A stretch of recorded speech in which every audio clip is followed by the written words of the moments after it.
it is Anani Mira, and we are at the Blockchain Futurist Conference 2019, and we have a pleasure speaking with Andrei Poliakov from Coinberry. Welcome here. Well, thank you. Thanks for having me on. Yes. Well, it's great to have you here. There's a lot of happening in the Canadian ecosystem. In 2014, Andreas Antonopoulos presented at the Canadian Senate, and he was talking about Bitcoin, he was talking about cryptocurrency and blockchain.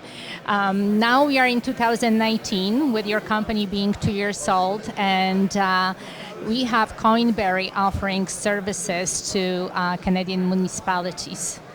How this has happened?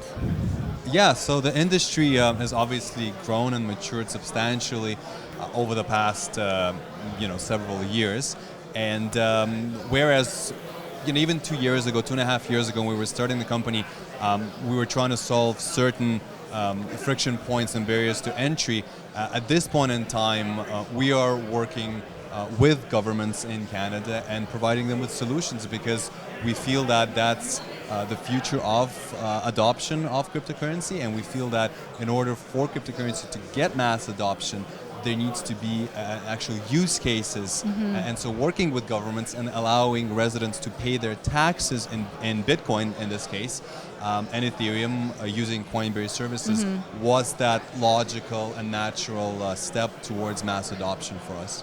Well, this is a breakthrough, because a lot of governments, as we know, they are very reluctant to it. So who was knocking on your door, or you were knocking on the door of the government institution? So who approached whom? That's a great question.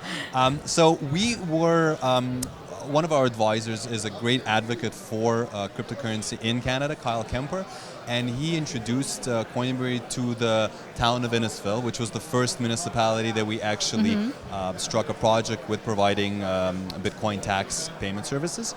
And we were very fortunate in that the town was very innovative, very forward-thinking. They already had in place great partnerships with Uber and with Rover, so very innovative municipality. So when we approached them, to answer your question, and sort of pitched the idea that we can provide more services to residents and more options and allow them to pay their taxes using cryptocurrency, they really liked the idea. And it wasn't a walk in the park. It took us about 8 months of meetings and educational seminars. That's nothing. You're absolutely right. In the government space, it's not a long time, but in the startup world, it's still a while. It is, yes. But it took a lot of meetings, educational seminars, sort of breaking down the complexities of cryptocurrencies and sort of the application of blockchain to finances, and mitigating and explaining some of the risk factors, and how Coinberry is positioned ourselves as a very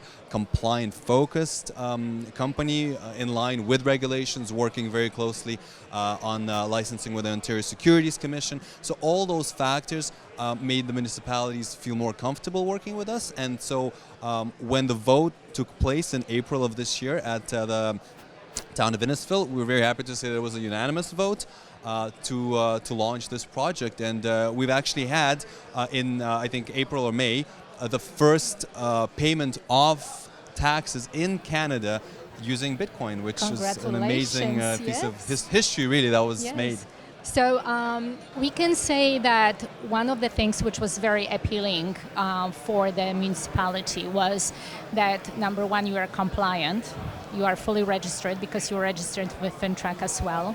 And one more thing which nowadays is very important and many pays attention to, using cold storage for cryptocurrencies. Right. So you have all those ingredients needed to have perfect partnership. So do you think that this is a beginning of the adoption and going towards the government institutions? I think it's very interesting to see the sort of bottom-up approach, where you have municipalities, which are the lowest level of government, adopting cryptocurrency. And once our announcement with Innisfil went live, of course, we've had the recent announcement with the town of Richmond Hill as well, which is part of the Greater Toronto area, that their council voted into entering into agreement with Coinberry to accept taxes paid in Bitcoin for their residents as well. So we see this sort of snowballing effect take place. We recently spoke with somebody from the province of Ontario as well, so they've reached out. So there's a lot of interest, lots of attention being paid to this right now, and I truly do believe that we are seeing the beginnings of the mass adoption of cryptocurrency in Canada as a medium of payment. Yes. And there's one more thing, it starts the way it's supposed to, from the bottom up. Right, that people actually can understand it and see what is happening and start to gradually use cryptocurrencies in their daily life, like starting even from paying municipality taxes, and then eventually, hopefully, scalability will come to the level that people can use cryptocurrencies on a daily basis, purchasing different items as well. Right, no, absolutely. And actually, this is a great point to maybe talk about a recent announcement. Please do. We recently announced a partnership with CycleBit.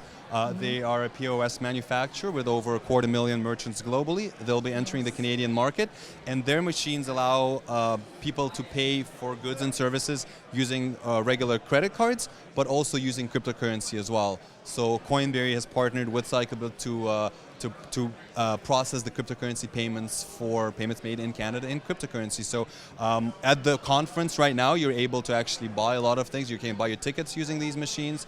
You can buy, at the bar, you can buy drinks. I think there's a helicopter ride you can buy even, which is super exciting. I'm optioning for this one. Exactly, yeah, that's what we were saying. And you can pay for all of this using Bitcoin, Ethereum on the spot. So this is another example of mass adoption really taking place as we speak, which I think is a great step forward from where we were in 2014. So this machine converts right away and allows actually to use it. Exactly. So what about the fees? Because one of the things which always was very troublesome for many users, that the fees were actually very, very high.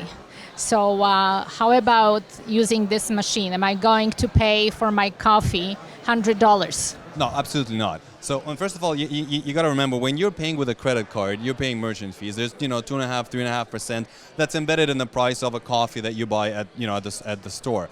You just don't see that. So there's no such thing as a fee-free payment method in general. So just to put that out there. But to answer your point, to answer your question, absolutely not. There's a number of cryptocurrencies that are available that have extremely low mining fees, that are extremely fast as well. So there's a lot of options that people have and merchants have to set up their machines. And the goal, again, is to allow people to actually start utilizing their cryptocurrency in day-to-day lives. I really feel like we're getting from a point where cryptocurrency was just used as a medium of investment, maybe, to a point where it's actually truly being used as a medium of exchange. That is actually going to be a big difference, and that is going to be a moment when truly the mass adoption of the Bitcoin will start. The currencies you have on your platform, are you still concentrating on only two, Bitcoin and Ethereum? No, we actually have Bitcoin, Ethereum, we have Litecoin, we have Bitcoin Cash, we have XRP. So we have a number of currencies that we offer Canadians to buy and sell using Canadian dollars very, very fast and very efficiently. So are you planning adoption of adoption of some different cryptocurrencies through your platform? On the one hand, we're always looking at projects and coins that exist and the teams behind them and the demand. On the other hand, we're working on a few projects of our own to start issuing coins that are backed to the Canadian dollar, helping municipalities raise funds on the blockchain. So there's a lot of interesting projects we're working on trying to solve for example, volatility that exists with cryptocurrency, which precludes them from being used as a medium of exchange to the capacity they could be. So we're working on a lot of projects internally to solve some of those problems and again really drive forward that adoption. Well, this is something what everybody will be looking forward to, because literally it's all about cryptocurrencies, and the main idea is to cut the costs, right? Not just to add additional costs and stop people from using that. And at the same time, of course, like we have different currencies, and they should be also different cryptocurrencies, so people can have a choice.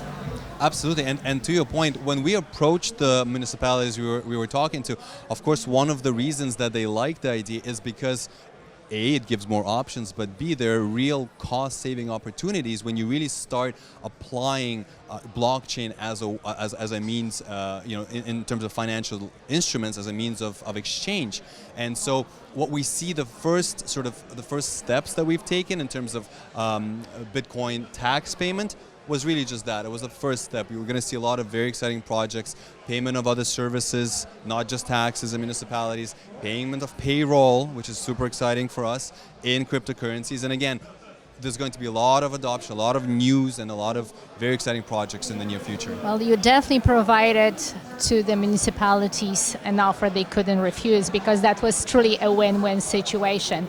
Because even those who invested in cryptocurrencies and eventually didn't have their regular fiat currency to pay the taxes, now they can do it. So the city can have a profit from it, and at the same time people are thinking, well, I don't have to make the conversion, I don't have to really do it, and touch my cryptocurrency portfolio.